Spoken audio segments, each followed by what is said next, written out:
Alright, hello class. Today we're going to be talking about our lens, which is the economy lens, and we define it as the lens that highlights the trade and money perspective in a merchant of Venice, and through this lens, the effect of loans and the way money affect lives is seen. So, this passage is the discussion between Shylock and Antonio, and so we first see a kind of sense of the economic values of Shylock in how he says, "Do and forfeit my bond."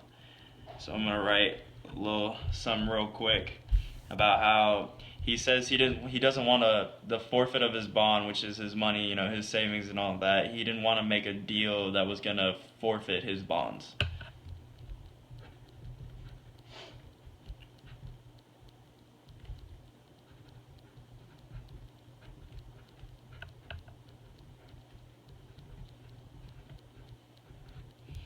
All right, next he says, let the danger light upon your charter and your city's freedom. So he says, let the danger light upon your charter. Charter, he's talking about the business ventures of Antonio. So he wants to see like the boats and the ships he sent out fail, and so that's his city's freedom. He's locked down by how his business ventures play out.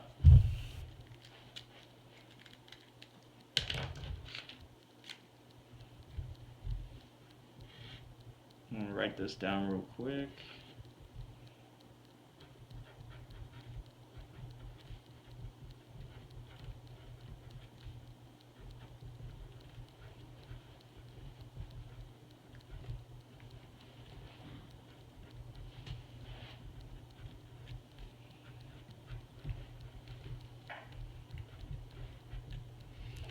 Alright, so now we really see, like I was talking about earlier, the economic views of Shylock, how he is indulged in wealth, and so we see that the flesh is pretty much the only thing that's going to be able to compensate him in his economic views. So right here, when he says, a way to carry on flesh and to receive 3,000 ducats, he would rather receive Antonio's flesh than money, because he's already so immersed in it.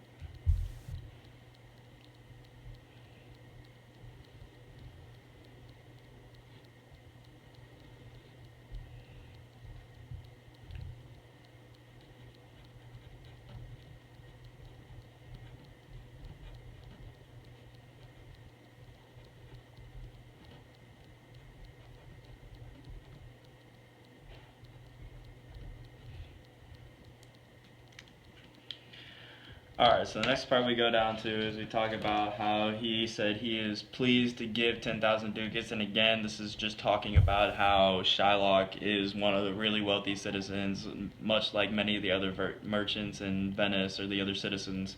And so this is just another part of the passage that we really see how he's just willing to throw out money.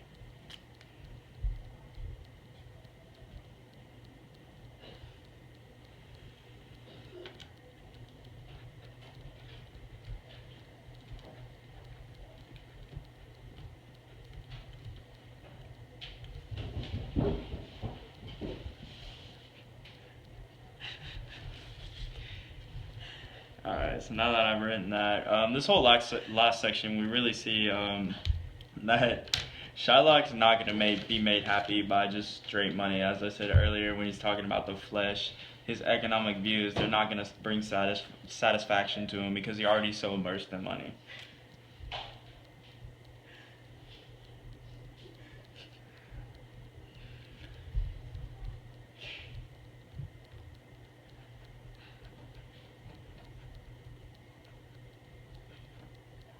Like I said, he will not be made happy just by straight money. He wants to feel successful over Antonio in the way he does. So he feels like the flesh is the way he's going to do it, or the flesh is the only way that he's going to do it.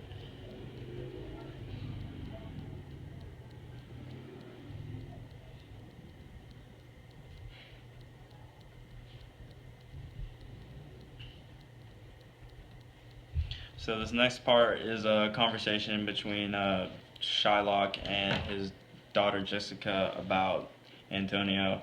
And so we see that Antonio, in the first part, he talks about the patch is kind enough. So the patch, he's talking about how Antonio's a fool because of his lower economical status. Shylock's a big money lender, while Antonio's just kind of a merchant that has given money to his friends. He's not really too big in the whole economic world.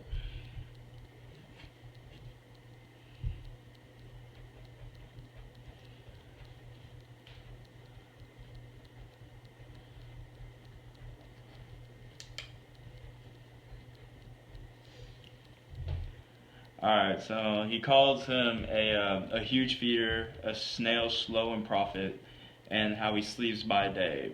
So this means that he kind of plays a role as a consumer, and by spending his money in like bad ways, that he's not going to gain any profit, and he's not a successful businessman in what he does.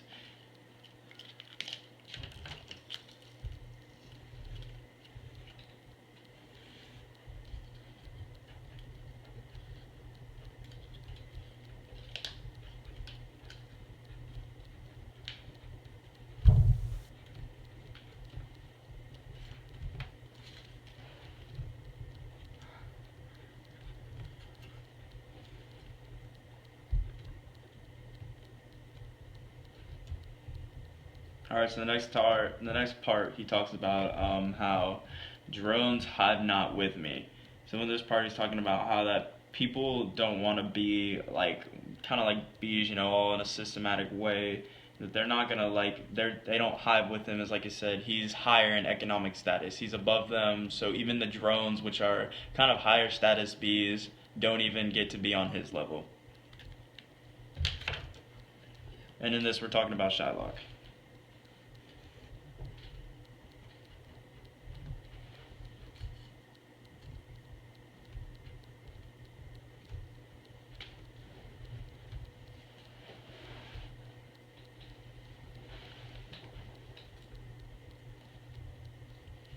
Alright, so next we talk about how he says, therefore I part with him and part with him.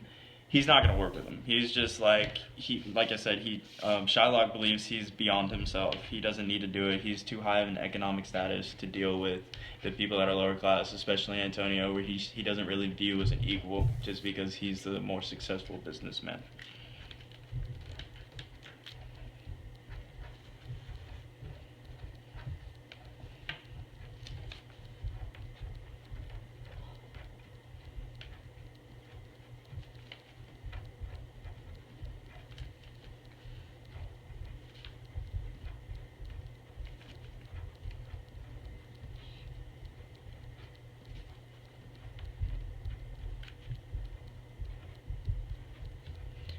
All right, so now we talk about he's talking about Antonio's borrowed purse, and so pretty much what that means, a borrowed purse is it's like borrowed profit, borrowed riches.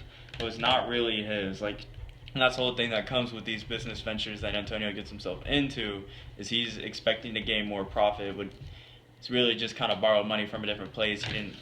He might have invested in it, but he didn't earn the money himself.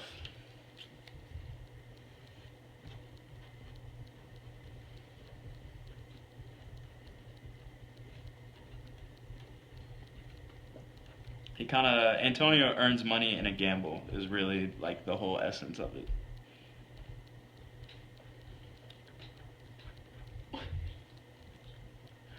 All right, so and this whole last section is just how he says, "Do as I bid you, shut doors after you, fast find, a proverb never stale and thrifty mind." And it's pretty ironic because he said he likes to lock up and keep things safe, but in the end, Jessica ends up running off with his wealth. So we find that kind of ironic in the whole economic sense about how he starts off preaching about how he is successful and rich and has all this, but ends up losing it to the person that he's closest to.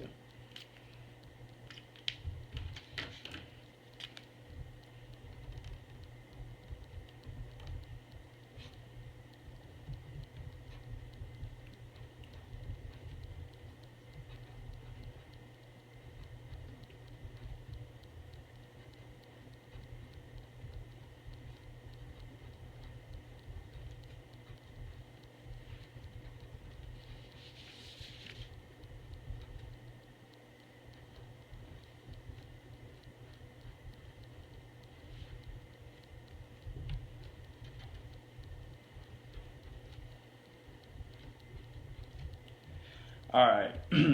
So thank you for listening, and I will post an annotated copy on It's Learning, and ask me if you need clarification on any part of it. We'll be able to help you out. All right, you guys have a nice day.